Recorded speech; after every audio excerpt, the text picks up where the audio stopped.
Hi everyone. In this lecture, we are going to talk about study design.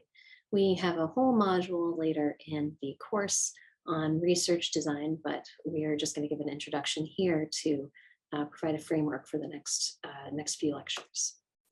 So what is the purpose of a study and how do we do it? Studies involve gathering data to see if variables are related or if hypotheses are correct. So here is generally the scientific method. First, we observe the world to try to come up with interesting questions that we want to answer. We formulate these questions. We develop a hypothesis, how we think these questions might be answered. We then collect data and run experiments to examine a phenomenon. And we then conduct a statistical analysis to see what is the relationship between our variables. We then interpret these data and come to a conclusion based on our data. There are two different types of studies that we will talk about today, and those are experimental and observational. So observational studies, just like the name suggests, is when we observe behavior. We observe natural behavior. We don't change the behavior of our subjects, we just observe it. So this could include surveys. This is used in studies where we don't want to change something, we want to observe the natural behavior, or where implementing some new variable would be unethical. For example, if you wanted to study something in smokers and non-smokers, you would recruit people who already smoke rather than asking people to take up smoking just for the purpose of your study, because we know that smoking is bad for your health. Experimental studies. In an experimental study, researchers change a variable to test a hypothesis and look at the outcome of changing that variable. Subjects are often sorted into groups, at least two groups, maybe more, perhaps a test group and a control group, and the test group receives a treatment or an intervention and the control group does not.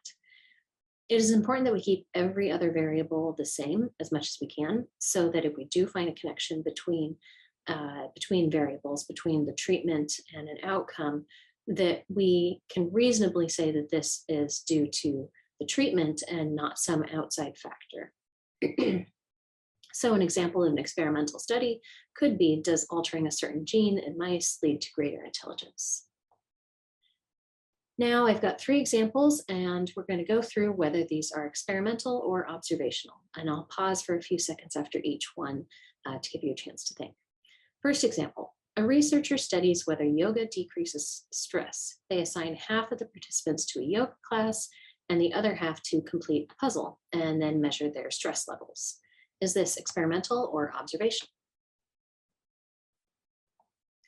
And the answer that this one is experimental.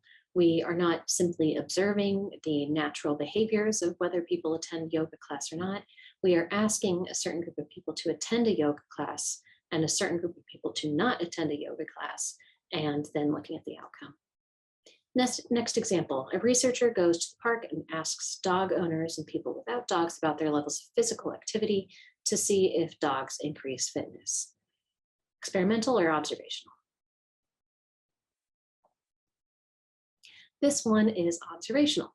We are observing the natural behaviors. We are not asking people to buy a dog for the purpose of our study and then see what happens to their fitness. We are merely observing what exists in the natural world by observing and asking people about their behaviors and whether they have a dog or not. Last example, a researcher asks people the amount of sleep that they spend, the amount of time that they spend on the computer every day and the amount of sleep that they get to see if screen time decreases sleep quality. Experimental or observational? And this one is also observational. We're simply asking people how much time they spend on a computer. This could be experimental if we specify that a group of people should spend X amount of time on the computer and a certain group of people should spend a different amount of time on the computer, and then seeing what happens with their sleep. But just observing the natural behaviors of how much time people spend on the computer means that this is an observational study. Variables. We talk about variables a lot in our studies. It's a general term. A variable is something that can change, it can vary. In an experiment, researchers change one variable and attempt to keep all others the same so that they can observe the effect on another variable.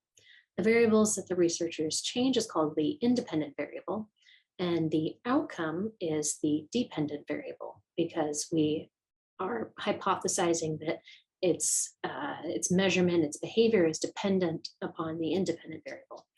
All other variables should remain the same between different tests. For example, a scientist wants to know whether taking melatonin will increase the amount of sleep that a person gets. In this case, the independent variable is whether melatonin was taken, while the amount of sleep is the dependent variable. Okay, a few examples here. Are these, in each of these cases, which is the independent variable and which is the dependent variable? How does cell phone usage affect mood? In this case, cell phone usage is the independent variable and mood is the dependent variable. How does ice cream lead to acne? Here, ice cream consumption would be the independent variable and acne would be the dependent variable. Is playing video games linked with obesity? Video games played, this could be yes, no, or maybe a continuous measure, meaning how many hours of video games somebody played. And the dependent variable would be BMI or some other measure of obesity. Are higher test scores a result of vitamin supplements? In this example, vitamin supplements are the independent variable and test scores are the dependent variable. And just a note here, the phrasing here is problematic. A result of, that is suggesting a causative relationship between two variables, when most of the time we deal with correlations. It's certainly possible to provide evidence for a causative relationship, but it is a lot harder and takes a lot more detailed data to do so. Mostly what we deal with is associations and correlations. So if we were simply asking if somebody takes vitamin supplements and then asking for their test scores, this would be answering the question, are higher test scores related to vitamin supplements? Next example, are residents of Oregon more likely to believe in Bigfoot? Here, the independent variable would be whether somebody is a resident of Oregon or not, and the dependent variable would be belief in Bigfoot. And lastly, is the number of Legos in a given household affected by the number of children?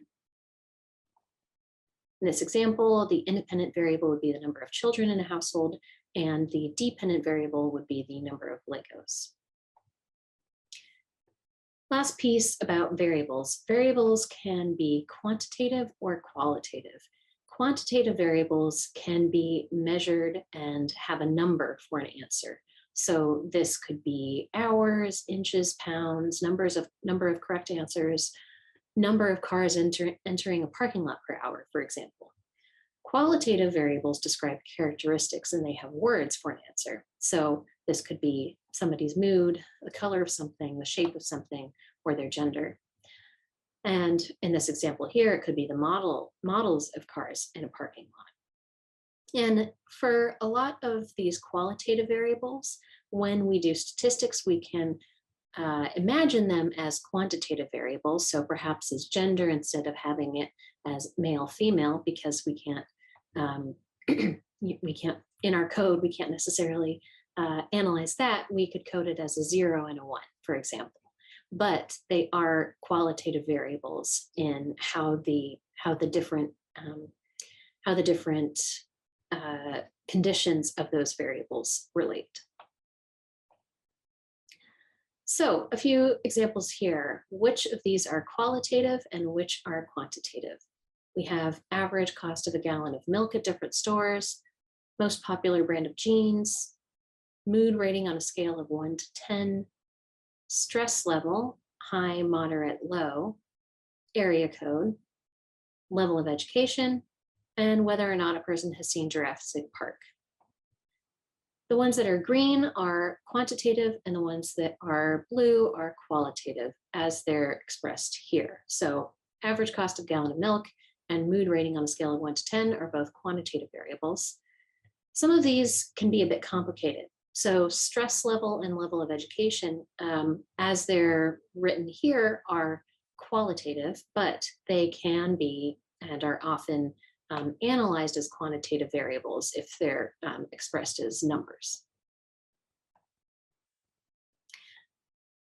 Other factors besides the independent variable and the dependent variable should be controlled. So say, for example, you're testing whether a certain fertilizer makes a plant grow taller. What are the independent and dependent variables in this case?